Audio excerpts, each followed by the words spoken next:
All right, 3, 2, 1. Welcome back. The Gym Life Podcast, Fit, Jacked, and Stacked. And if you didn't know, I started that last week. That is a kind of a collaboration podcast, if you will, or recording. Recording time, I guess I should say. What I mean by that is, I do, of course, Gym Life Podcast, which is more international, national, resonates with everybody across the board. And then, of course, Fit, Jacked, and Stacked is something I started up that was more kind of geared towards of a little bit more of a tribute to the Great Lakes region, Midwest, state of Michigan, of course, to narrow it down.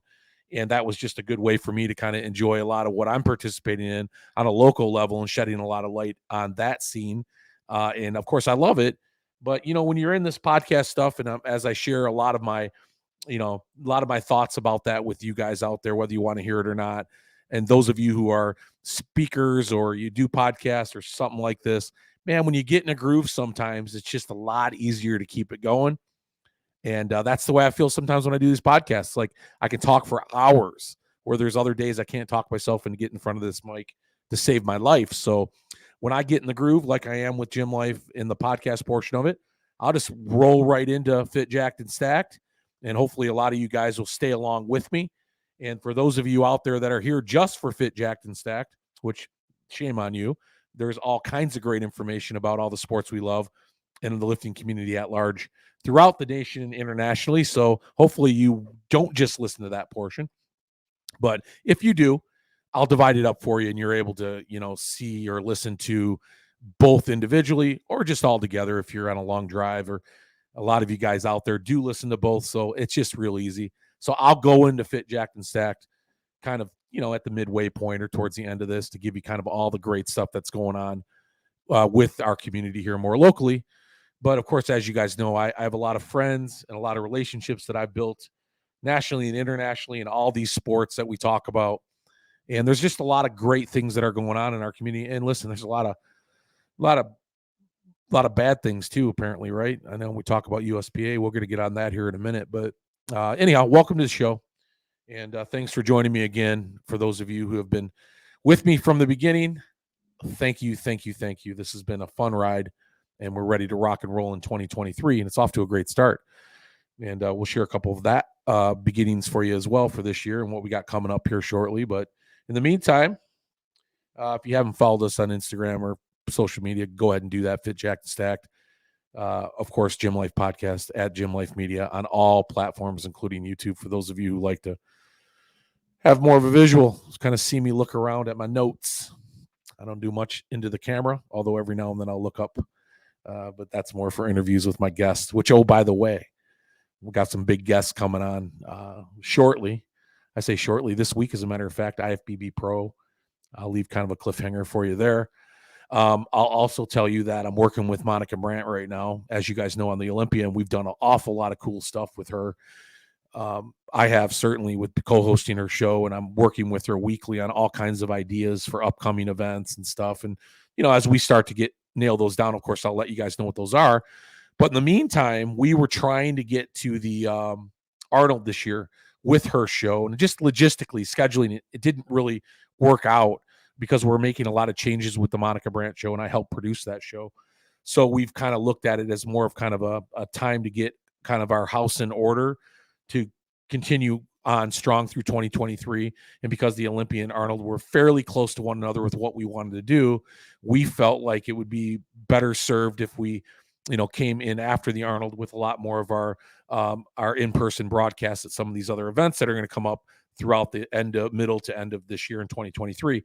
But I will say we're doing some great collaborative interviews on the Monica Brandt show with some big names. I'll tell you a couple of them right now. One of them is Samson Dadu, who's going to be in the Arnold Classic. We talked about that last week a little bit. I kind of gave it a little bit of shit, honestly, but he's a great bodybuilder, and he's one, of course, that's up and coming in the IFBB right now, and somebody I think we're all pretty excited about. He took 6th at the Olympia. You can argue 4th in my book anyhow, but he's one of those guys in the top 10 wherever he goes. He's at the Arnold this year competing against now Nick Walker and Andrew Jacked, by the way, who's now in the show, decided to enter late. So it looks like our lineup's shaping up a little bit. As much as I gave it shit last week about being a weak lineup, now we've got Samson, we've got Nick Walker, we've got Andrew Jacked, Of course, Sean Clarita, but sadly, I'm going to reorganize my top 3 now. It's going to be Nick, Samson, and Andrew, 1, 2, and 3. Sean, you're just too small to compete against those open guys, although you look fantastic, and I love you to death, so don't take that the wrong way. But anyhow, we're going to do an interview with Samson, I think the first week of February, and then Monica's got a ton of interviews with a lot of the wellness scene there, and we're actually working with this kind of a little fallback to my community, of course, in Michigan here, somebody that we met at the Olympia who's really big on the local scene, wellness scene here, and that's Roxy Thunder.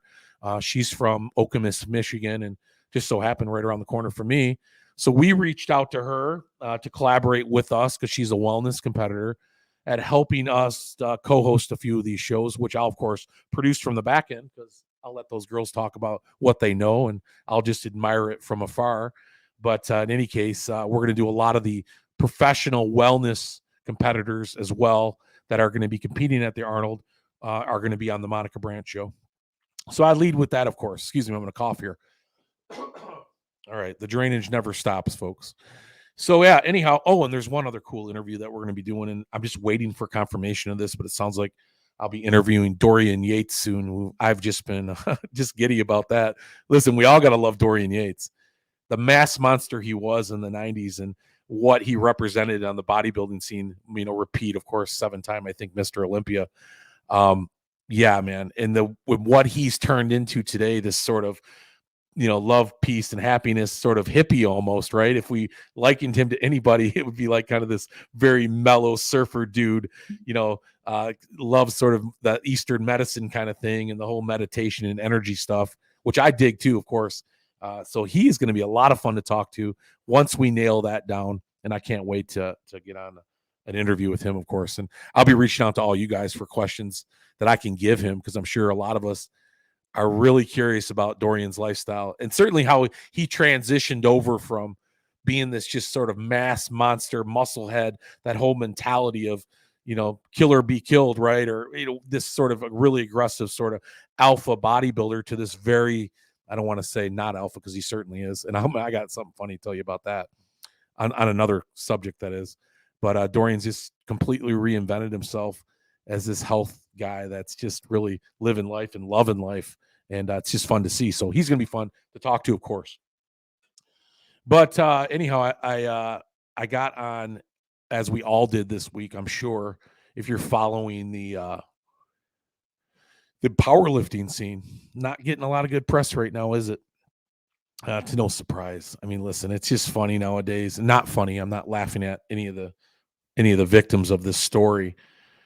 But, this sort of good old boys club, the IFBB is going through it right now, as we know, with a lot of what happened with the sort of whistleblowing that went on there at the top level of sort of this harassment, poor conduct kind of stuff.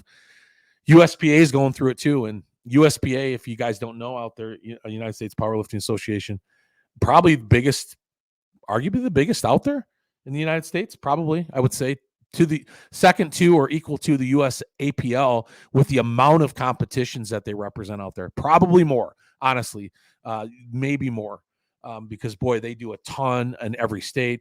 I don't really know a lot about the USPA. In more recent years, they came on really strong, really fast, and really hard kind of thing. Certainly in the state of Michigan now, they've been around for a bit, and they've taken a good foothold here. But all kinds of crap happened with them. And again, to no surprise, it's good old boys club, cover-ups, executive portions of these groups try to hide everything that goes on. But, we live in a day and age now where, boy, if you really believe that from any level, I don't care what you're doing out there, what organization you run, what business you're a part of, if you really believe that you can let this shit go by and not address it or take it head on and just and brush it underneath the rug, you don't deserve to be an organization or be in business, or you certainly don't deserve to run one, because you just have to be fucking an idiot, honestly.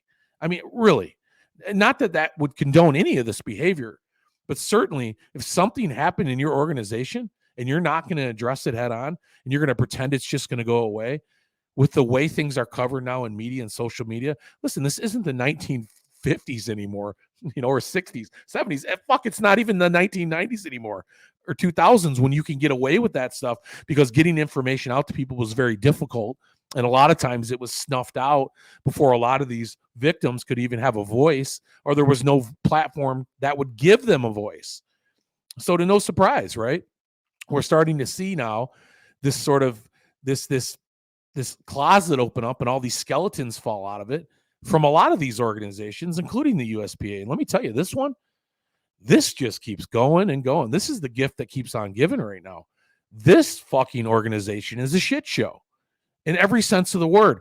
Now, I get it. There's a lot of people out there that are saying, well, listen, it's a good organization. There's a lot of good people involved. And listen, I'm not disputing that. There's a lot of people in this organization, and there's a lot of states that run the USPA from their state chair positions very, very well, that have no issues, that wouldn't even let something like a lot of these things, from harassment to poor conduct to abuse and cover up and all those things, happen from their referees or themselves on a chairperson type level in any of most of these states, I should say.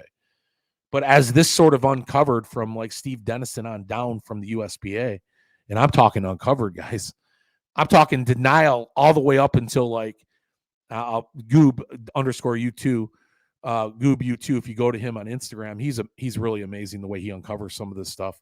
He literally has conversations a day or two before this leaks out, or while it's leaking out, basically giving these guys an opportunity to say the right thing and do the right thing. They deny it all the way up until he proves them, liars with the evidence that he shows with phone calls and documents and all that kind of stuff. Anyhow, talk about not looking good here. It looks absolutely terrible. It is terrible, but it even looks worse now because all these judges and the issues they're having with sexual harassment, and I'm not going to go into the names of it. You guys can get on YouTube or get on Instagram and you can get all the story you want there. But, there's a lot of it. It's systemic. It's all the way through the ranks of this organization. And it's got to go away. Listen, you're not saving this organization. And there are people out there right now going, oh, well, we'll rebuild it. Well, a lot of that rebuild right now is coming internally. Let's just go ahead and say a bunch of shit to get people to believe we're actually going to change the way we do things, which nobody's buying. People want to see heads roll here, and I don't disagree with them. That from the top down, this whole organization needs to be dismantled, and then you want to earn the trust back from all these competitors and people that have been involved with the USPA, like the sponsors. I mean, they are leaving as quick as they possibly can. All these sponsors are. SBD, I think, was one the other day. Not Cerberus, of course, they're mainly strongman. Living Large, of course, is another big sponsor by them.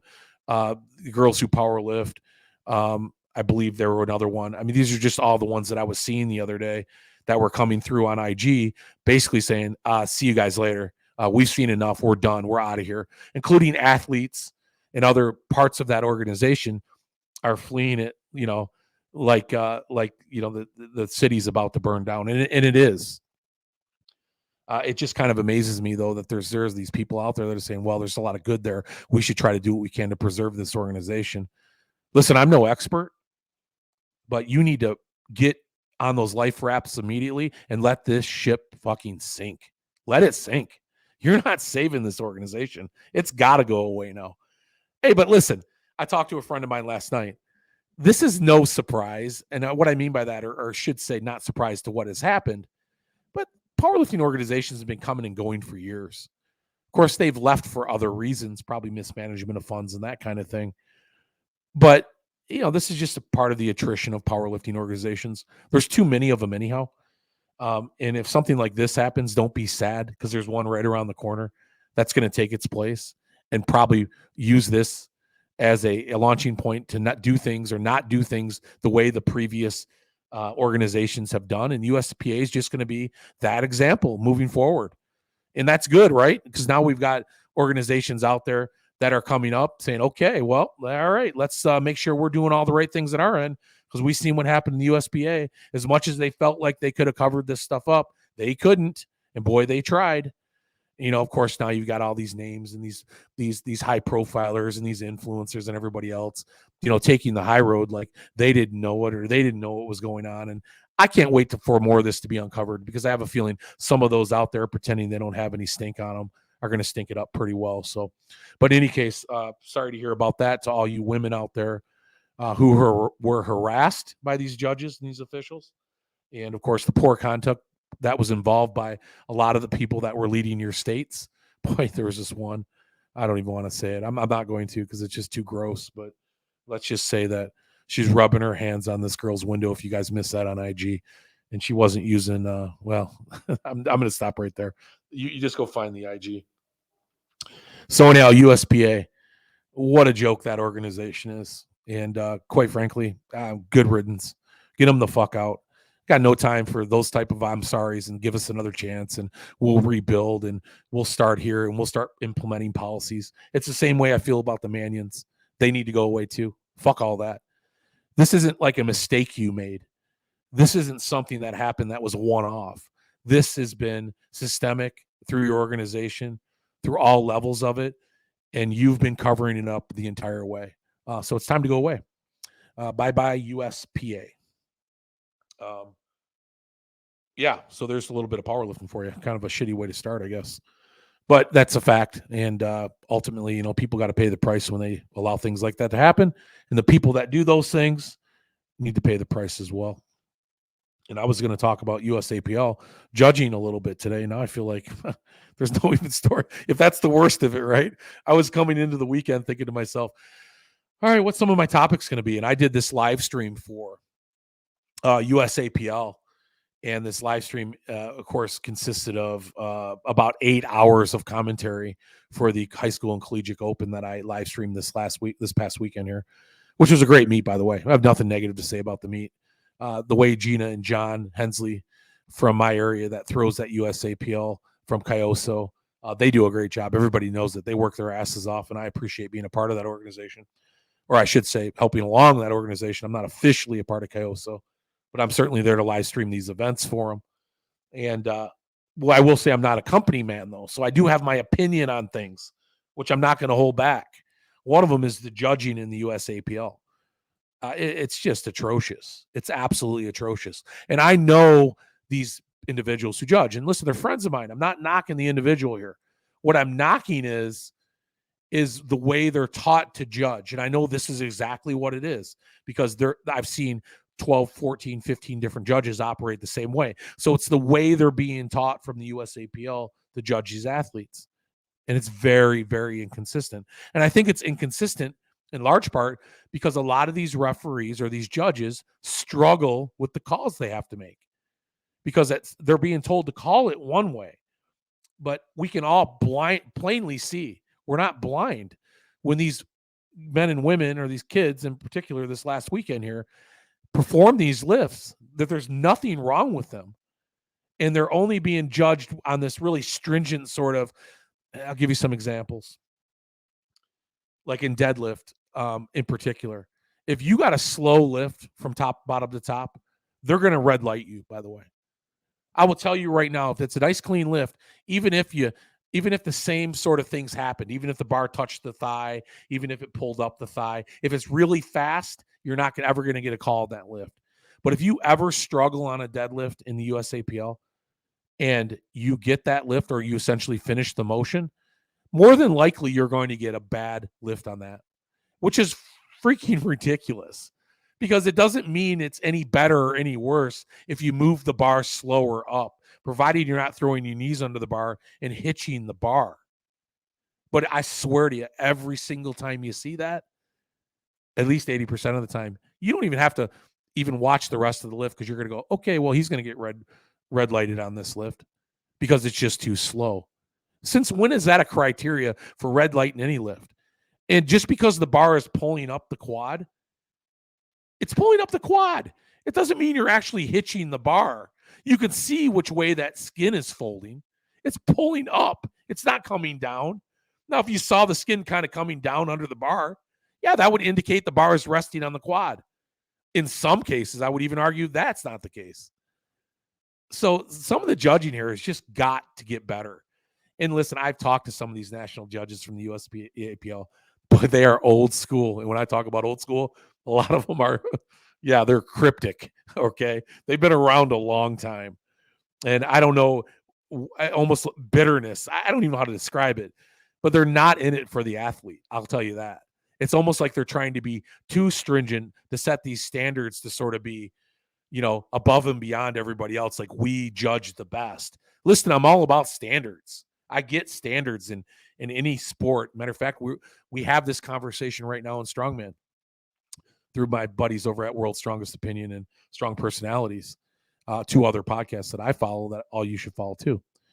But there's nothing wrong with standards, but we can't expect an organization to set these standards so, I don't even like objectively. It's hard to watch. It's very hard to watch. I went to states, and you got to remember, states is a competition that generally has about 80 or 90% of its participants have been in the sport a considerable amount of time, have done their fair share of meets and understand what the rules are when it comes to depth, when it comes to listening to the commands and that sort of thing.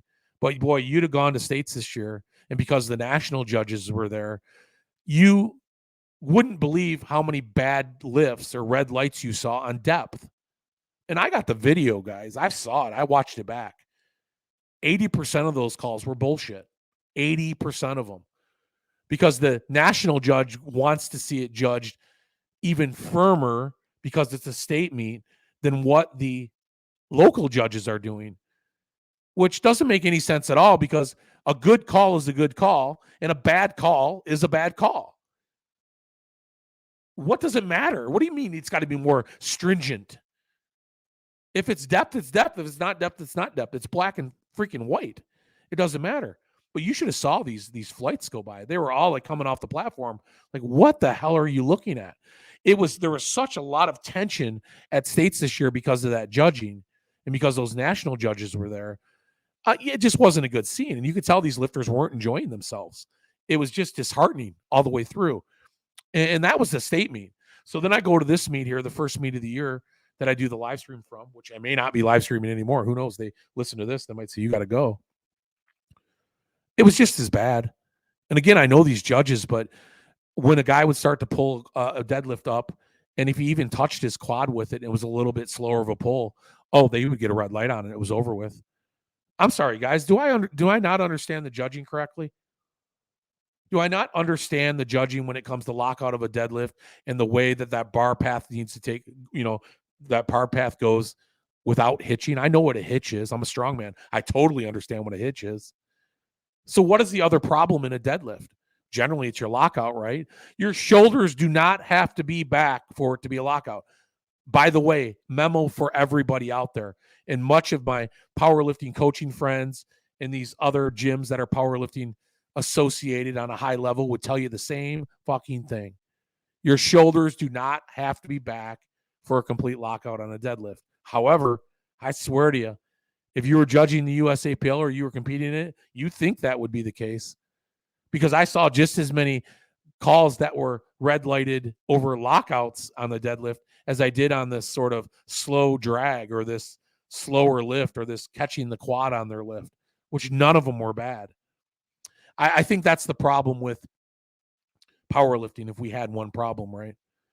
It's the fact that judging is so inconsistent, and it's a shame.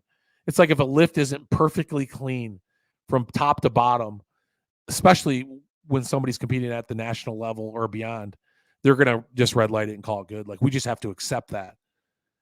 And a lot of lifters do. They just accept it like it's a part of the sport. Like, oh, well, I get it is what it is. It was a big lift, or I'm at this particular contest, so it's okay for them to go ahead and red light me on that.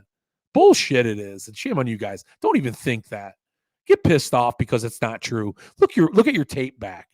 I can tell you right now, I've seen it at even the higher and highest levels in replays and went, you tell me where that wasn't a good lift, please. I get the judging subjective, but some of this stuff is disheartening. And when you see it at a local level, at a high school and collegiate meet, what is it the idea is? You're trying to set a precedent of what? A precedent of confusion? Like, you're just going to confuse these young lifters even more by just giving a lift to one guy that left the platform, doing the same damn thing that one guy or gal just got done doing, because it was just at that moment you felt like, well, maybe I'll give them one. Because in the judges' minds, I'm sure of it, a lot of them go, man, they're telling me to judge this way, but I'm clearly seeing it the other way. And that's a way for me to give my friends out there who are judges a little bit of shield, because I really do believe that. I believe a lot of them look at it and go, no, yeah, I probably should call that good, but I'm not going to, because I've been taught to do it a different way. So yeah, there's my little rant about the USAPL. It seems like I do a lot of ranting here. Do I even talk about good shit on this show? I think I do. I've got some good stuff coming up. But yeah, the USPA thing's a shit show. Get rid of them. Sorry. Goodbye, USPA, as I'm playing my small violin for you. Quicker you go away, the better this whole community will be. And you listen, you state reps and you state chairs and all you people associated with USPA that are good people, there'll be another organization and you'll be the first one they call, because you have experience doing good and doing the right thing in the sport. So fear not. I'm on your side too. I know you'll land on your feet, because good people always do. USPA, on the other hand, just got to go away. Time to let that ship sink. Start running, find something else to do. And for you lifters out there that love the USPA, don't worry. There's going to be other organizations that come along that allow you the same fun that you had at the USPA. You're not going to be missing them for too long. Promise you. That's a great thing about powerlifting. There's always a new Fed ready to come up and take over where somebody else left off, or provide a better platform to compete on. There you go. So yeah, USAPL 2, the judging, blah, please. Don't get these young kids disheartened by these calls, and they're ridiculous. If you don't believe me, well, my live stream you got to go pay for, but if you listen, I might even clip some shit out of it that were bad lifts, just so I can kind of do a collage, because I would really love to hear somebody else's opinion on this. So let me just say, I should have prefaced that whole conversation with, it's my opinion, because it is my opinion, right? Subjectively, we look at things, and maybe I could have showed that to a few of my friends like Ben and Taylor and, some of these guys from RPG that are, knee deep into powerlifting 24/7, and they might have agreed with them right over me. And I maybe should have done that, but this is my opinion and I'm sticking to it. Now, I think in hindsight, I'll bring some of that content to them, because I'd be really curious what their opinions are. And I know a couple of them don't think very highly of USAPL, so maybe I won't tell them the organization, or I'll hide it somehow and see what their thoughts are then, just to keep it all in the straight and narrow, if you know what I mean. But in any case, I do love the USAPL from a standpoint that they offer a platform for drug-free powerlifting, and they do a very, very good, they run a clean house. Let's just say that. There's not going to be any USPA scandals with the USAPL, I assure you, ever, never. It won't happen. They run a very clean house. And they, for the most part, 99% of the time, besides from a lot of these judging calls, which I think they need to take a closer look at, they're doing the right things now to make that organization a better organization for the lifters, right? It's always been said USAPL is no fun. Nobody likes competing with them because they're just not there for the athlete. And that probably was true for a long time. I wouldn't disagree with that. They could have done a better job for sure. But more recently, I think they've just understood that, and they're making some good changes, especially with gear, certain gear you can wear. Their shirt policy has changed, of course. You don't have to wear a shirt under a singlet anymore. Their hair policy has changed, which is fun, right? So we're allowing these lifters now to bring some personality into the sport of powerlifting through USAPL, which I love. Because before, and I've said it many, many times, if you went to a meet last year or the year prior, it looked like they're all these lifters belonged to the same boarding school. They all looked the same. There was no personality. They couldn't showcase themselves on any other level but lifting weight. And I get it. That's all you need, right? But we all know in these lifting sports, we like a little personality to go along with it. And now the USAPL is providing a platform, or some rule changes, that is, to allow these lifters to showcase their personalities a little bit, have a little more fun with the lifts. And organizations like Kyoso also make the event itself even more fun. And they do by, of course, just there's, a lot of them do, right? They don't do pyrotechnics and that kind of stuff, but they certainly have spiced it up a bit.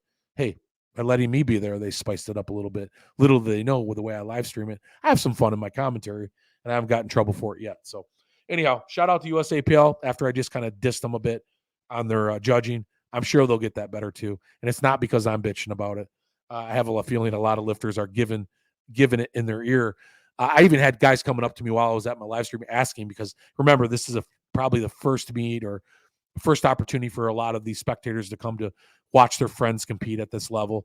Were asking me if they can file a grievance or something against the, for a replay, which thank God they don't allow that. Listen, these powerlifting meets, they last way too long as it is. Could you imagine if a coach can throw a red flag and say, I want to see the replay? Holy shit. I was there for 8 hours. That was long enough. And that was because we only had one platform going, and normally we have two, but so shout out to Gina and John. They do a great job, but that was long. Could you imagine if people can dispute the call? Oh my God. Please don't ever change that rule. Okay. So what's new? Oh man. Oh, you know what? I'm going to start adding to the show, you guys, and this will be a lot of fun. Mixed martial arts is coming your way to Gym Life and to Fit Jacked and Stacked. I cannot wait to bring this part of our lifting and sports community, right? And you guys are like, well, how do you correlate that? Listen, I'm telling you right now, you can correlate the hell out of it, because nobody trains harder. Nobody trains harder than these mixed martial arts guys. And don't think it's just all rolling around on a mat or sparring. They train, guys. They train really, really hard. A lot of them hit the weights. They hit it a little differently. A lot of them have a lot of hit routines into their programming that allows them to compete at a high level and be strong and do it. So it correlates. I know a lot of you out there like, no shit, it does. Yeah, it absolutely does. I just really haven't had an opportunity, or I should say a way to kind of introduce it until now. But of course, you guys know my arrangement, or my affiliation, working with ADL Pro .live or ADL Live and Don Souza, is that I've been mentoring under Don for about a year now with my own live streams. He's been very helpful in teaching me the right way to do it and the right programs to use, and these different platforms that I should be a part of to be able to provide a better service. And it's been one hell of a learning curve. It's been difficult, and without Don being there, I don't think I would have even gotten this far up to this point. Probably would have given it up by now. It's not an easy thing to do, guys, by any stretch. Not at all. I mean, I get it. You can live stream anything on YouTube, but it's a whole nother level when you're trying to upgrade technology and equipment to do a better job in filming these sports, which, by the way, I'm only doing powerlifting right now and strongman. Strongman is an enigma. It's very difficult, but I'll be doing more of that this summer too to get better at it. But in any case, Don has invited me to be a part of the Melee fighting championships out of Texas. And real cool backstory here. Rob Impastato and his partners, Rob owns Big Tex Gym down in Austin, Texas, has been petitioning the state of Texas for about 2 years now to allow them the license to do professional fighting, which is not an easy thing to do. It's not. In the state of Michigan here, I was a part of a board, or should say a group that was soliciting the state here for a long time, trying to get mixed martial arts to be legal here as well. And it took a long, long time to do. So Rob finally got that done in the state of Texas. So now he's the only organization in the state of Texas with the Melee Fighting Championships that allows pro fighting. And they're doing their second big event at the Coliseum in Austin at the end of this month, next week, as a matter of fact. And I'll be going out to that. I'll be helping Don live stream this event. So I'll be out there for a couple days doing some behind the scenes stuff. And I may even do my Full Send Sports show, a preview show for the show out there live. But in any case, the bigger picture for me is getting out there to be a part of this MMA scene and in Texas, and how big this is going to be out there. It's going to be huge. It's going to be a feeding ground for UFC, and it already is. There's some big, big names coming to that show at the Coliseum. I probably can't tell you because I was told I can't tell anybody. But they're really big names that are going to be there spectating this show and be a part of this show. And that just tells you what kind of buzz that Rob has created for the Melee Fighting Championships in Texas. And I'll be a part of that event moving forward, which I'm looking forward to all year long. But it just got me thinking that it's high tide that we brought some mixed martial arts into this show, because it's been something that I've wanted to do for a long time. And I know a lot about that sport. I used to actually promote it, and here in the state of Michigan.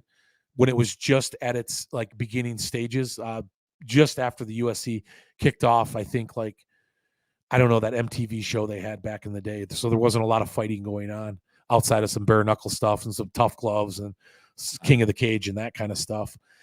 So I was a part of that at its early phases here in the state of Michigan. And I started promoting with some other promoters. So there were 4 or 5 of us in the state that were taking, I guess you could say, territories, right? So we weren't crossing over the lines of engagement when it came to where we were promoting our fights, what clubs we were using. And that way we all kept the peace with one another in the sense where we shared resources and we were able to support each other's promotions and be a bigger part of them as opposed to being like competitors. So it was a real cool scene back in the day. We had about 5 of us, I think, in the state. Don Frio, of course, Joe Battaglia, and then we also had Ron De Leon, Mercy Lago fighting, Christos up in Traverse City. Ann Morrell was a big part of that. And we, who's a good friend of mine, who is now leading, I think she's the commissioner for the unarmed combat division of the state of Michigan for boxing and MMA. So all these people are kind of the who's who of the organization or of the scene right now, or some of them are. And I got a chance to kind of come through the ranks with them a little bit with my promotion, which, by the way, was called the Rock and Roll MMA Show. I love promoting.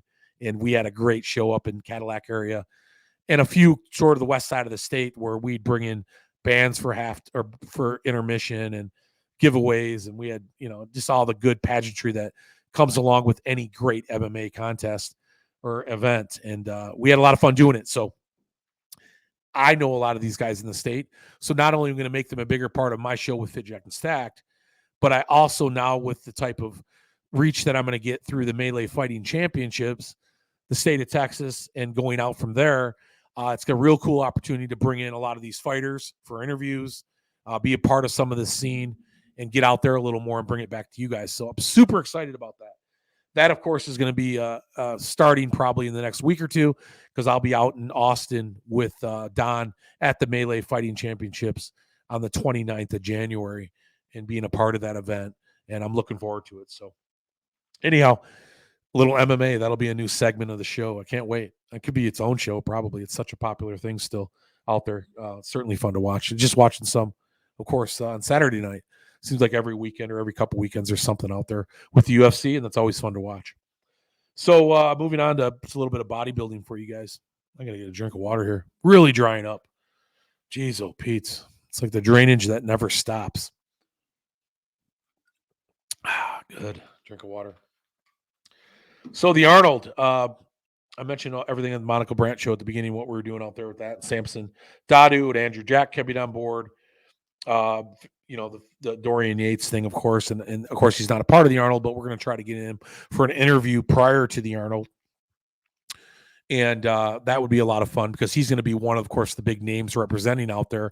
If you didn't see, there's a lot of great former pro bodybuilders and figure fitness and industry people going out there. Of course, C-Bum and your Olympians are going to be there as well. This time not competing, so they're going to be on a different stage now that'll allow you to get down there, which I encourage everybody to do. I think you heard my last show. The Arnold is at a moment of one way or the other, and it all starts with their 35th anniversary, and they're doing the right things to blow that show up this year. So you might be missing out on a really good opportunity to catch this show on the upswing, because they're going to pull out all the stops this year and make it happen, especially with all these celebrity guests they got coming in, industry professionals, industry guests, and professional athlete guests, along with everything they're doing at the expo. And, of course, all the other events they got going on there, including Pro Strongwomen on the center stage for the very first time, offering $75,000 in prize money, which we love that, part of my sport, strongman.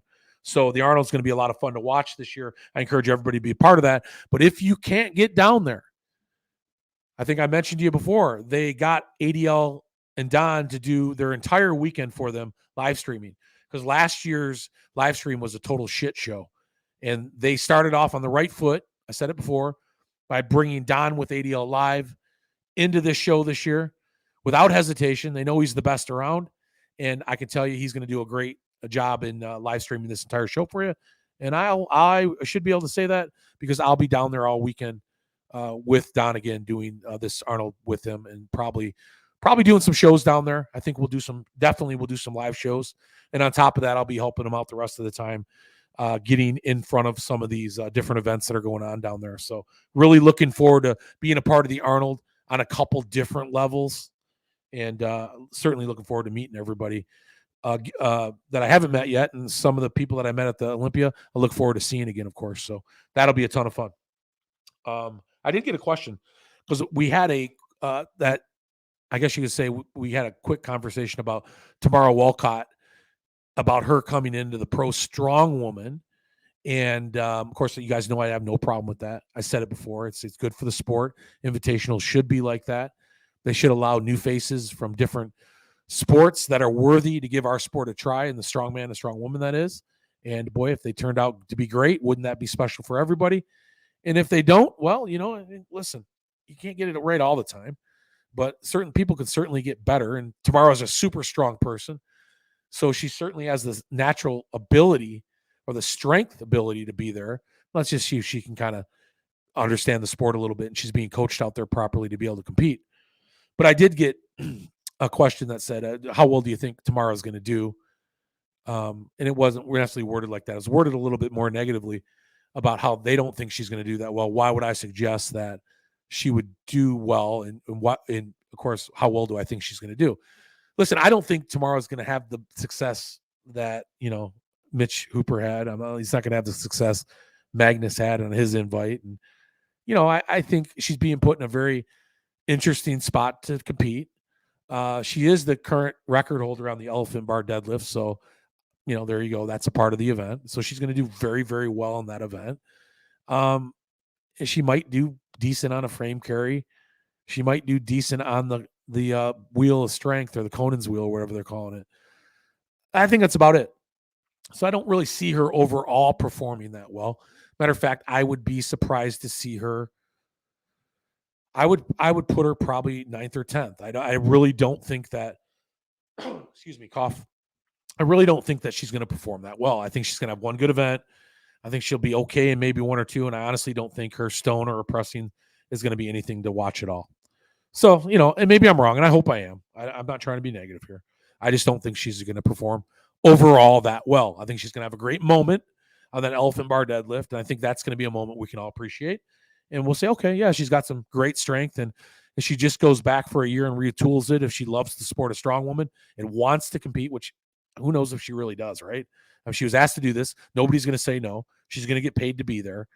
But is her heart going to be there? Is she going to want to try to get better and continue to grow to get better at the sport? Because we all know in the sport of strongman, it requires a lot of time, patience, and practice, a ton of it, because you have to get good at these implements, and you need to be well-rounded, that being good at everything to some degree, to be considered one of the better, or to compete at a high level, like the Rogue Invitational at the Arnold, or the Arnold, I can't even get the name right anymore, the Arnold Pro Women's Rogue Invitational, whatever the fuck they're calling it. But in any case, I don't think that, I don't think she's going to do real well. I think she's going to have a moment. That's all I think that she's going to do. Then the question was, who would I put in place?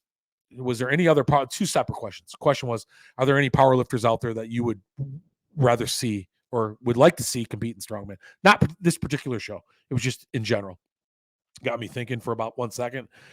As far as a woman goes, the one woman's powerlifter out there that I would love, and I mean love, to see compete, because I truly, truly believe she would be at an equally high level in strong woman as she would in powerlifting immediately out of the gate.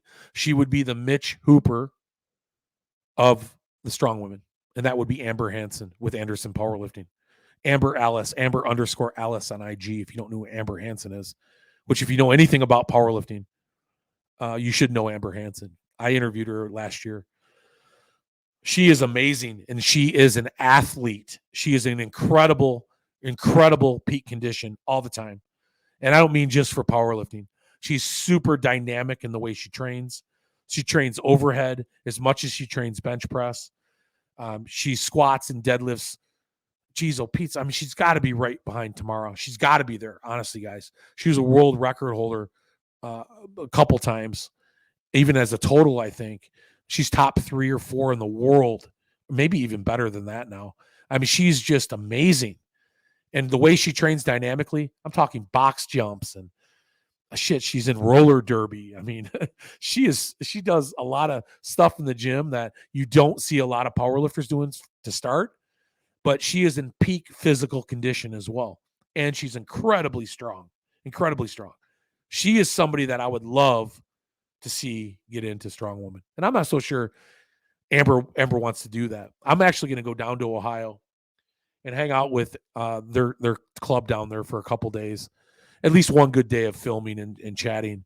And I already reached out to Amber like about a month ago and said, hey, I got to get down to see you. She's only about 4 hours away, to get down there and hang out for a day. And I'll ask her that hard question then. But she's on the top of the world right now in powerlifting. I don't see her for fun, maybe for fun doing it. I don't even know if that's the case. Listen, she's at the top of her sport right now. She's uber focused on just powerlifting and getting that job done. And I wouldn't blame her a bit. I mean, she's probably going to stick with what she knows right now and what she wants to, rule right now. I'm sure she's got some sights set on some records and some meets and things for this year. Strong woman's probably the farthest thing from her mind, I'm sure. Maybe not. Maybe I'll be surprised. Maybe I'll be pleasantly surprised. She says, no, I'm really considering it. And then, me, guys, I'll prod her until she does it. But Amber Hansen would be my number one powerlifting woman out there in the world to compete at strong woman. And I have no doubt, I have zero doubt in my mind that she would immediately compete at a high level in strong woman, just like Mitchell Hooper did for strongman. I have no doubt she's that good. So Rogue, if you want to solicit somebody else and give somebody else an invitation next year, yeah, you got my vote there. Amber Hansen's the one I would pick. So hopefully somebody from Rogue is listening to this, because Rogue generally needs to get their head out of their asses a little bit. We can all agree. So we're going to give you a little hint. Amber Hansen, get her on, get her in the show. She would be fun to watch. Of course, the other one was John Hack, and Luke already took care of that. Listen, the Road to Chaos, guys. If you guys haven't seen my show for that yet, just the little thing I do to help promote that show 7 months out. Not that show is going to need a lot of help promoting it at all, but of course, Luke being my friend, and I'm going to go over there to be a part of that event and give it or bring that event back here as much as I can through content. It just gets me fired up to be a part of that right now with this show, Road to Chaos, so I can interview these athletes. And I interviewed Luke last week, and there's always good information coming out about the show. And we're certainly hyped up about it, bigger than we ever have been about a lot of shows, in large part because what Luke is doing over there. And I've said it before, and you guys have heard me say this many times. It is very, very unique that we can arguably say, undisputedly say, that all the best of one class are competing at one location at the same time. We got close. We got close with the 64s at OSG. You can argue that was probably even right there. We got really close with the 90s at OSG. We never really see it with the heavyweights, the open class. I don't know if we'll ever see it. Although, never know. Maybe Luke's going to do that too. We got really close with the 105ers at Clash. I would say really close, still short. So this is like the first time that we can honestly say that we have a class of athletes, the U90 class, that not only do we have the best U90s there, without a doubt, we can all argue right down the line, but we also are grabbing a couple of the best 105ers and some of the best 80 guys, and CJ Krause and Ben Donen coming up from the 80s. So talk about some really cool variables. Not only we have the best class, but now we're going to throw a few monkey wrenches into their ideas about how they're going to be there and who they're competing against. Because, oh, by the way, we're going to throw Tyler Young at you. We're going to throw Matt McKeegan at you. We're going to throw Ben Donen at you. And we're going to throw CJ Krause at you. I mean, geez, oh, Pete's. Listen, if you're a 90s king like Tyler Davis is, you're saying, yeah, bring it on, motherfuckers. Bring it on. I think they're all probably like that in their own minds, but I can tell you, it kind of gets your head scratching if you're one of those guys going, holy shit, talk about the Lion's Den, because that's the way the U90 Classic is going to be this year in England in July. And I couldn't think of a place I'd rather be on this planet in person than that competition. And I encourage any of you, if you're taking a summer vacation somewhere, skip the Caribbean this year. Go to England and watch this show if you're if you're a fan of strongman. Skip everywhere else. Go out to Lytham St. Anne for this event in July. It'll be the best vacation you ever took. I guarantee it. I'm looking forward to it. As you can tell, I'm really excited about it. So yeah, that's going to be a lot of fun too. And that's the road to chaos. And oh, by the way, Rhia Lovelace, speaking of Luke Davies, of course, because they are, I don't know, I guess they're not officially married, but they might as well be. I think they've been together that long. Maybe that's the next thing coming down the pike. We'll all go to Luke's wedding. That'll be a lot of fun. Can you imagine all the guys at Luke's wedding? All the strong people. It might be more strong people at Luke's wedding if you got married to Rhia than OSG. There'd probably be 1,000 strong men and strong women there. How cool would that be? I would get there to be I have like a media pass or something. That'd be a lot of fun. I would just get all these great pictures of these strong men and strong women having a good time. But in any case, Rhia broke the the U64 axle press record, 222 pounds over the weekend. She broke that, which, to no surprise, listen, Rhia Lovelace is, I call her the other day, the queen of the 64s. There's no better 64 on the planet. There hasn't been for a couple years. There's some really good 64s. Hell, that whole class is impressive. But even those girls under Rhea would say to themselves, or say to all you out there, she is the queen of the 64s. If you're chasing victory in that class, you're chasing Rhia Lovelace. You're chasing her. And she broke the axle press record, which is crazy, 222 pounds. Mind you, U64 guys, so she's under 135 pounds. That's one hell of an axle press. But really what makes that interesting to me is she's already got the deadlift records, like all of them. And now she's like going after all the pressing records, which Luke told me, by the way, that she's already unofficially broke the circus dumbbell record. So this is getting interesting, isn't it? Could you imagine one person in any strongman class, men or women, literally owning every single implement record, every one of them? We might see this, and this could be a part of the master plan over there with chaos. It could easily be the master plan. Watching Rhia break every single U64 record from deadlift to pressing, and there's probably even a few more scattered in there. I'm starting to see something take shape here, Luke. I see what you guys are doing. I think I'm really understanding now while you're keeping track. Because, by the way, Luke Davies is compiling like maybe the only trackable record book for strongman and strong woman right now. The entire sport's been a shit show with records since its conception. Nobody knows what a record is. And it might be one over here. And like Nick O'Hare was trying to find a record the other day or a couple months ago. Nobody quite knows, kind of know. There might be one here, but wasn't official. Luke is trying to compile these records now. So he might be the leading expert in strong men and strong women records, or at least the guy that knows the most about most of it. Isn't it interesting now that Rhea's breaking all these records that maybe we thought she could do, but maybe she's going after them? Because Luke's looking at this book right now going, okay, we're just going to take over the entire record book for the 64s. I see you, Luke. I see you, Rhia. I see what's going on out there. You're breaking all the records. Yep. I called it. You heard it here first, guys. She's got 2 more. I'm guaranteed she'll get this year. I know the circus dumbbell. I don't even know what the other one is, but I just have a feeling they're going to go after them. Whatever they are, she's probably got it somewhere on her calendar right now. Queen of the 64s.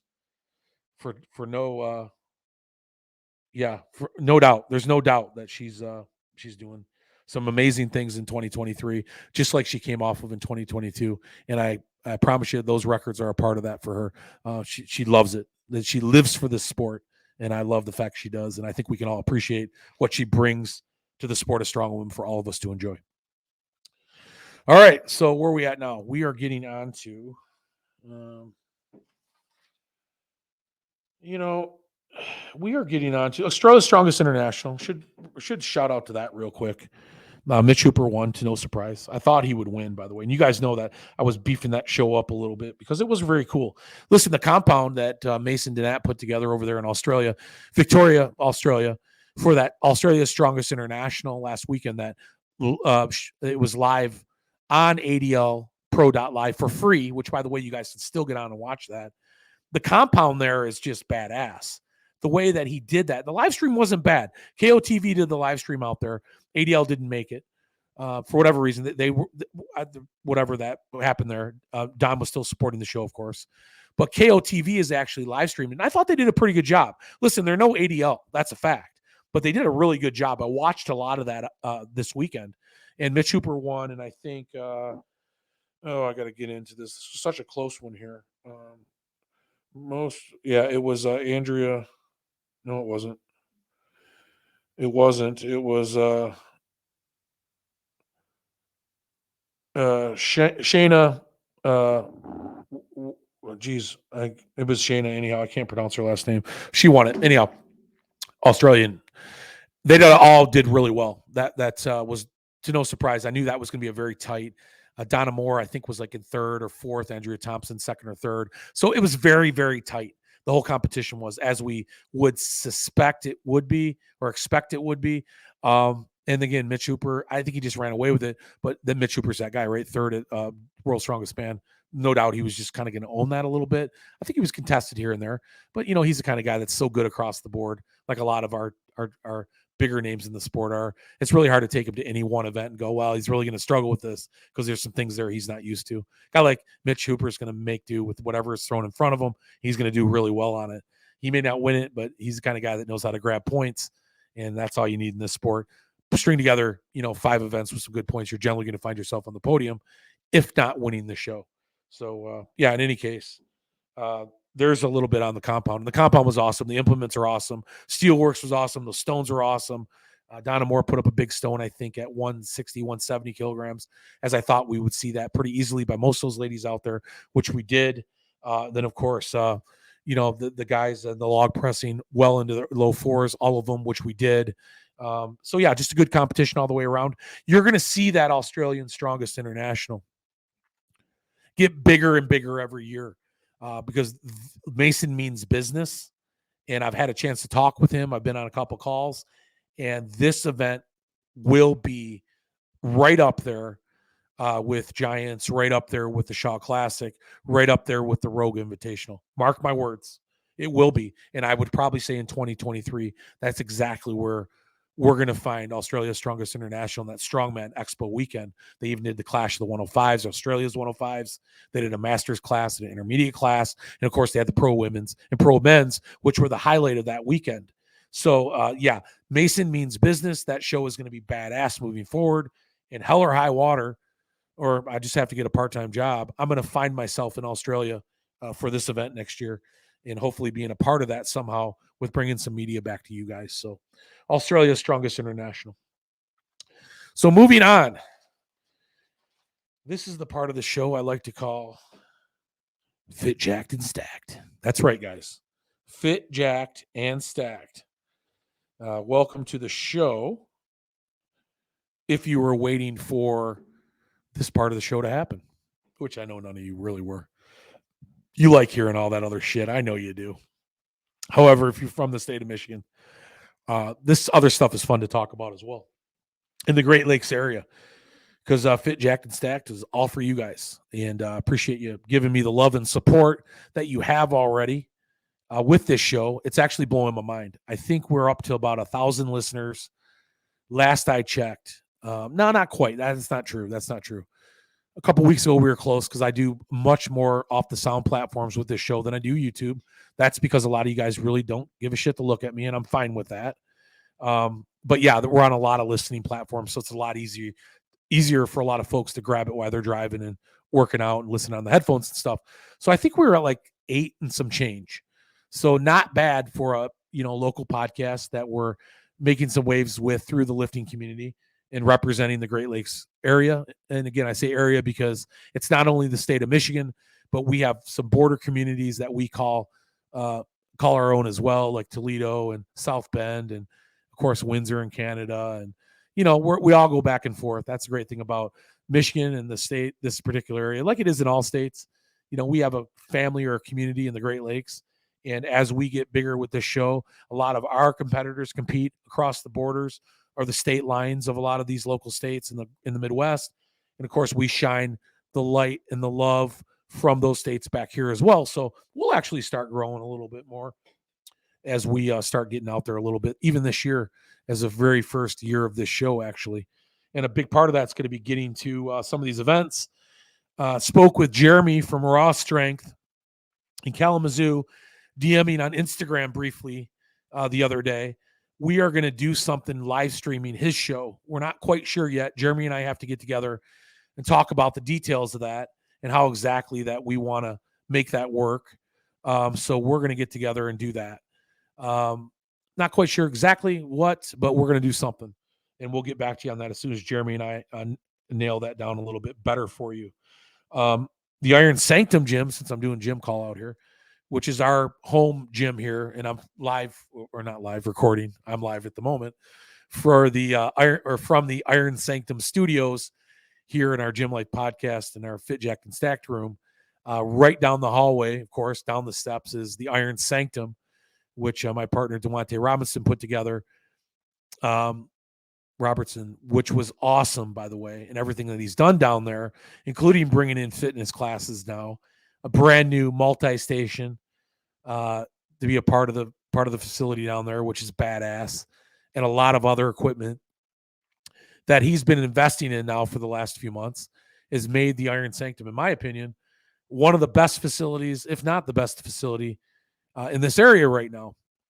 And I assume it's going to be high up on everybody's list to get over here and check it out and to become a part of it. It's a different vibe. It's a different atmosphere, which is cool because, listen, we all gravitate towards certain vibes and certain atmospheres when it comes to where we lift and where we want to train. This place offers something different. I encourage everybody to get over here in the local area to check it out. Reach out to Devontae at Gym Life or _ Gym Life Media, or myself on Gym Life Media or Fit Jacked and Stacked on IG, and we can steer you in if you need help. Also, too, shout out to the gym in Flint. They are getting ready to open the doors up to the new gym facility on the corner of Miller and Linden Road, and that's going to be one hell of a facility. It is nuts how big that place is. And by the way, guys, this is not a LA Fit or one of these health clubs. This is a training facility. It looks like it from the outside because it looks really cool, right? But it's a training facility, bodybuilding, strongman, powerlifting, general fitness and wellness. Vinny and Jen are going to offer everything at this place, including an outside portion is going to be a fenced-in training facility on the outside. So the nicer months that we do get, which we're all praying we'll get here sooner than later, we're going to be able to train outside as well. Had a conversation with Vinny the other day. That's going to be a road trip for us, which isn't a far one, of course. We're going to get over there and we're going to do a live stream for him on his grand opening and be a part of that. And I can't wait to see it. It sounds like the first week of February, they're opening the doors to that new place. So we'll be over there doing a fun live stream for them, kind of bring a little press to what they're doing and get everybody from the community over there and just get some reactions and that sort of thing. So there's the call outs. So anyhow, we're going to see what's going on with all that stuff. And of course, Devontae here is going to do a powerlifting meet this year. I can tell you it won't be USPA now, of course. Hell no. Burn the USPA. It's got to go away. And we're not going to help. We're not going to help it in any way, shape, or form. And I encourage all of you out there just to tell it to go away. But we're going to have Todd Whitting in here, IFBB Pro Bodybuilder. By the way, Fit Jacked and Stacked this Wednesday. I've been looking forward to getting Todd in for a while now. I have some other guests coming on as well this week that not only are Fit Jacked and Stacked related, but they're everybody related, right? Todd's a IFBB Pro that more than just people in our state know him and recognize him. I think he took second at the Legion this year out in Reno. So he's not only is he a bodybuilder, a pro, but he's a good one. And he's going to get bigger and better this year as well. Talked to him briefly in the gym the other day, and he's going to be visiting me this Wednesday, and we'll talk about everything. Todd's kind of guy, too, that likes talking about things, not just his training, not just what he's got going on, but he'll share his opinions in a lot of different areas. And I'll put some stuff out on Instagram to get you guys to give me some feedback so I'll know what kind of questions to ask Todd here this week when I have him on the show. So there are your shout outs, I guess, for what's going on. But what really is going on and that I want to talk about is the War of the North. But before I talk about the War of the North, I got to talk about something else. Do you guys remember? I'm sure you do. I'm just joking. For those of you out there that are listening to me, You've been here, so you do remember. Those of you that didn't listen, I went on a rant the other day about not competing in the open class for the War of the North.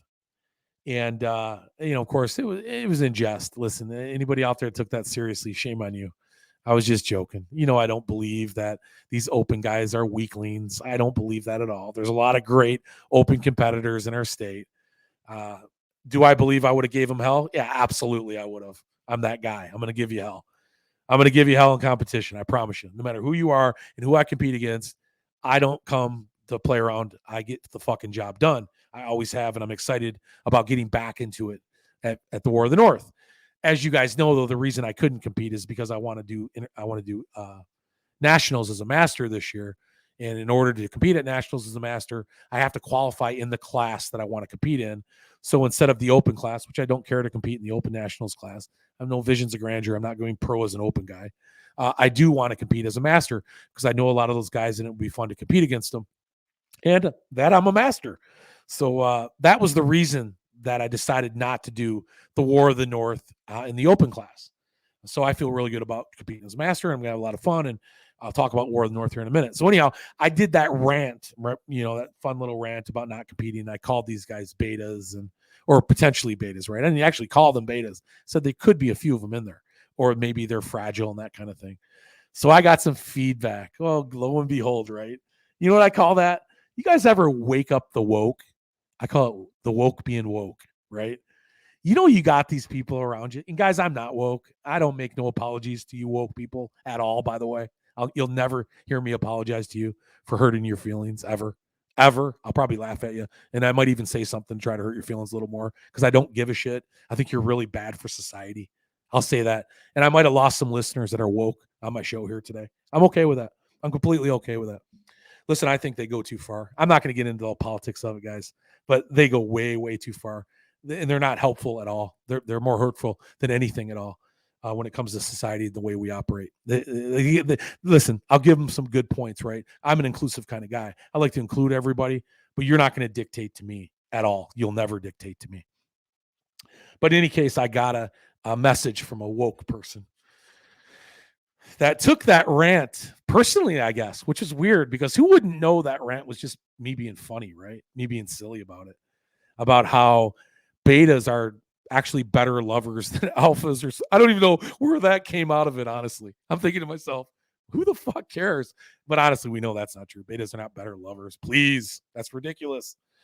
But in any case, I was just laughing at it, thinking to myself, well, that's that. Listen, where that came from, I don't know. But the fact that I woke the woke really was the funny thing about it. And I make no apologies. I'm not going to go, oh, sorry about that. Or maybe you're right. Who cares? It's all nonsense. Yeah. I'll make no apologies to you at all. But what I thought was funny about that was I was a little bit insulted when that person came out, and that woke person came out and immediately attacked me for being an alpha and basically saying to me that betas are better lovers or better to women or whatever it was. I'm paraphrasing. I can't even remember. I thought to myself, well, how dare she? How dare she offend me like that? I thought to myself, she didn't even ask how I identified first. She just immediately assumed I was an alpha, which isn't that like one of the golden rules of all woke people? Don't you want to make sure how a person identifies? How does she even know I identified as an alpha? I can tell you right now, I don't. I don't actually identify as an alpha male. So I'm offended and I want an apology because really she should have asked me how I identify before she just assumed I was an alpha male. I'm not. If you need to know, I'm a sigma male. That's right. If you don't know what a sigma male is, look it up. Yeah, they're alpha-ish to some degree, but still very specific to itself. I am a sigma male. So that's the first part about that. I will say that you didn't identify me correctly and I'm offended. The second part about that is that your husband may not know he's a beta.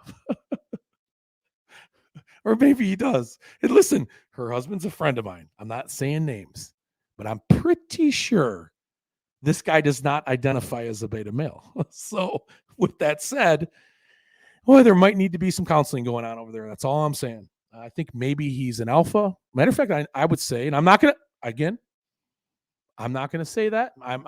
My assumption would be that. However, next time I run into him, because I can do that, right? I'll ask him how he identifies, and maybe he'll tell me he's a beta. I don't know. I guess I never thought about asking him that. But as I define it, or as the definition would state, which I should have wrote down for you, but you guys all get where I'm going with this. I guess maybe I should have, maybe I shouldn't assumed, but he does strike me as more of a bit of an alpha, but maybe I'm wrong. I apologize. I mean, no disrespect by it. I don't mean to call out your identity without you asking first, or me asking first, or you telling. So I'll just leave it at that. But I would, maybe that's the case, but we'll just leave it at that. Maybe he doesn't identify like that. So maybe his wife needs to ask him how he identifies before she identifies for him. Oh my goodness. This is just like a slippery slope, isn't it, guys? One that I enjoy, though. You know, I enjoy the hell out of this. Again, I make no apologies to the woke. Oh shoot, there goes half my listeners. I know this lifting community is full of those types. It's not. I know it's not. Listen, I know I'm going to lose a few of you. That's okay. But in any case, I mean, no disrespect. I'm not that kind of guy. You know, of course, I'm inclusive kind of guy, accept everybody. But yeah, just don't force it on me like that. Please don't do it. And don't just insinuate or make statements that, you know, are just off the cuff when you know that there's a joke involved or it was meant to be, you know, add a little levity to the show, you know, or something.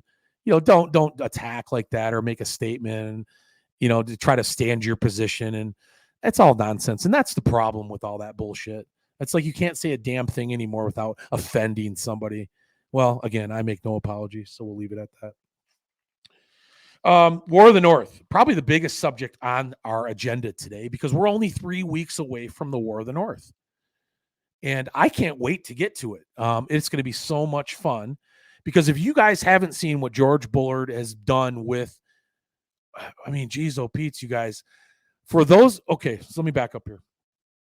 For those of you out there nationally and internationally who promote strongman competitions and even at the local level here, you all need to get on the Great Lakes Strongest Man Instagram and look at the video of what George Bullard, promoter of the War of the North, is doing to lend to the pageantry of that show. It's absolutely incredible. The time and effort George is putting in on making this show one of a kind experience for all of us who are competing in it and for the spectators that are going to be there watching. It is absolutely crazy what he's done. Guys, he's built like a Broadway set. He's built like a set that's going to encompass this facility, and it's going to feel like you're set back 400 years ago, and you're literally like in some type of like war back set like in the 1500s. Cough. My goodness. Oh, my God. So George, he's just outdone himself again. He texted me last night, and he showed me one other prop that's going along with this show. And I'm not even going to tell you what it is because I'm sure he's not done with it. And George is kind of guy like, don't tell anybody what I'm doing until I'm done with it. Or I'm not going to tell anybody until I'm done with it. And he probably oftentimes regrets telling me because I'm a little loose-lipped sometimes on the podcast. This one I'm going to keep a secret for you, George. But when you guys see this last prop that he's building for War of the North, you're just going to shake your head and say, I thought I saw it all. And then I thought I saw it all again. And now, I'm not even convinced this is the end of it because this guy continually will outdo himself is exactly what you're going to say. It's amazing, guys. I cannot wait to get up there and be a part of this show. Everything he's done now. But you know, the best part about George, he brings on the best sponsors and he gets a little bit of a budget to allow himself to do this stuff because he's a hard worker when it comes to promoting his events. And he puts himself in a position where he can provide this type of pageantry to all of us because he's also the kind of guy that's not greedy. He doesn't put it all back in his pocket. He keeps building his events and building his promotions bigger and better. And we all know it takes investment and time to do something like that. And he should obviously make a buck or two because he does a good job. But I guarantee you, whatever he's making, it's like $1 an hour because the type of stuff he's building, it's not cheap for one. And it certainly takes a shit ton of time to do. I have no doubt that he spent hours and hours and hours.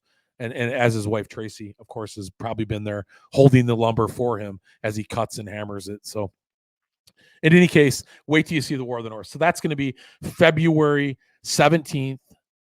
God, I think that's right. Now I got to look it up. I always question myself. February 17th. That's going to be at Traverse City, of course, at the CrossFit facility. CrossFit Bulky Boys. No, shit, George. I always forget something. It's crazy. I'm sorry, you guys. I'm always messing it up somehow. It is going to be February 18th. Yep, 18th, February 18th. That's the War of the North. And I will be there, of course, in the master class. So wait till you see what he's done and put together there. And the class is super deep. I think there's probably 9 guys in the master's class. There's, again, the open class has probably got 9 or 10 guys in it. That light heavyweight class has got like 20 guys in it. Of course, there's a lot of women in the show as well. Just like every single one of those shows up there, the contingency of athletes is very deep across the board. So every class has got a considerable amount in there, enough to make for a good competition, which we can all appreciate, of course. So that is going to be a lot of fun to be a part of. And that's really what's been on my mind in the state here now, just in the last couple of weeks, because there's not a whole lot going on. I do know that there's some big announcements. Well, Brian actually made that announcement from Strongman Corp. If you guys didn't know, one of the regionals is going to be here in Michigan this year for the qualifiers for nationals. So the big regional. I'm not sure the date on that. I don't know if one has been announced, but that is really big for our state of Michigan as well, because we've gotten USS representation for the strongman community for quite a while now, where the Strongman Corp has kind of been taking a backseat to USS a bit, if not entirely disappeared from the state. And we love that competition. We know some guys prefer to compete with Strongman Corp. I, of course, encourage everybody to compete for both. Hell, if you're good enough, go win both nationals. You really want to make a name for yourself, do that. But Brian is going to be getting some other shows on the calendar for us this year with Strongman Corp. So between him and George, Jeremy down in Raw Strength, and a couple other promoters that have been talking to these guys, it looks like we'll probably have maybe 6 or 7 shows in the state of Michigan this year, which is exciting to see. Of course, the USAPL season kicked off. I mentioned that to you guys as I was ranting about the judging earlier. And I was there this weekend, of course, for the live stream at the high school, Goodrich High School, for the high school and collegiate open that they had. They had about 53 competitors there. That is kicking off this year, the USAPL. That was their first show. And they're actually going to be doing, I think, 10 events right now on the schedule, including Michigan State Championships. So about 1 a month, 2 in February. So lots of opportunities to compete for the USAPL. As we know, they're an organization that fills their shows very, very, very quickly. Within like an hour, the shows are full and you're on a waiting list. So, when you see those shows announced, get on quick to sign up for them. And certainly if you're not and you don't make that list, get on the waiting list. Oftentimes not, a good portion of these athletes, I wouldn't say a good portion, 10 or 12, will drop off and make room for other people to come in to compete. So that is going to be big this year. As we talked about earlier, USPA is just not going to be around anymore. I would be highly surprised. There's promoters that are probably going to fulfill their commitment to the athletes for the shows that are already on the schedule, and just make sure that any type of the undesirables aren't there or anybody. And I don't think there's anybody. Well, I can't. No, there is. There was one judge from the state of Michigan, although I don't know if he judges in the state or not. He's been blacklisted through the USPA through sexual harassment. Again, I don't know all the details, but there's enough detail to indicate that out there through women that have come forward. So he's not going to be a part of it. So in any case, these USPA events that are going to be a part of the state of Michigan, from what I understand, they're still going to go forward with them to fulfill their commitment to the athletes that already signed up for them. However, I would be shocked to see I wouldn't be shocked, that is, to see a lot of these athletes pull out, because we know that if an organization is on the brink of disappearing, there's not a lot you want to do with that organization at that point. And everything that I've seen from the USPA that's come out, that's shown the disgust of that, to me, of that organization, I don't support them at all anymore. And I would hope that the rest of the community doesn't either. I'm going to say that. Whether these shows go on or don't, I don't care, because I'm never going to support a USPA event again. And I encourage you all to do the same thing. And if you don't believe me, get on Goobs, GOOBS _U2, and watch his commentary and the evidence that he puts forth against the USPA and the systemic nature of everything they got going on down there through the executive and then a lot of the judging and chair people that belong to that organization throughout the United States, and the things that they've done to just, oh boy, just tarnish that organization. It just has to go away. So that's the side that I'm on, guys. If some of you don't agree, then you don't agree.